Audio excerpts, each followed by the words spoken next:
वकील अलबेला की शानदार प्रस्तुति अंगिका एक्सप्रेस। सुनै छियौ सगरे जिला हिलैले हम छियै छौरा देहात ही गए।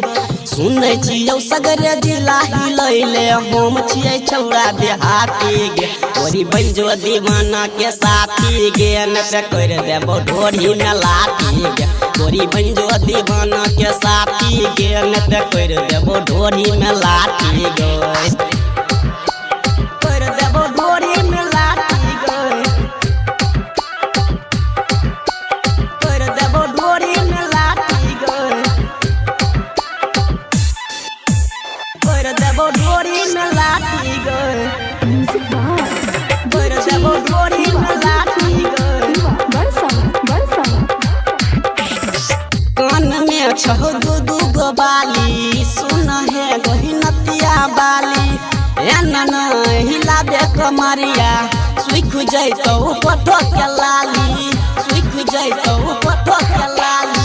कान में छहो दू गो बाली सुन है गहिनतिया बाली एना हिलाबे कमरिया सुख जैतौ पठो के लाली। 16 उमिरिया में चढ़ल छौ जेना लागै छी ताहू बाछी गोय। 16 उमिरिया में चढ़ल छौ जेना लागै छी ताहू बाछी गे। गोरी बंजो दीवाना के साथी गे न त कर देबो ढोरी में लाठी गे। गोरी बंजो दीवाना के साथी गे न त कर देबो ढोरी में लाठी गे। कर देबो ढोरी में लाठी गे। रिमझिम रिकॉर्डिंग स्टूडियो सिमरी बख्तियारपुर। कर देबो ढोरी में लाठी गे। कर देबो ढोरी में लाठी गे। कर देबो ढोरी में लाठी गे। राख छही टच मोबाइल मारै छही गजब स्टाइल। परतो पाला देहाती से गोरी खुल जैतौ जवानी के फाइल खुल जैतौ जवानी के फाइल। राख छही टच मोबाइल मारै छही गजब स्टाइल।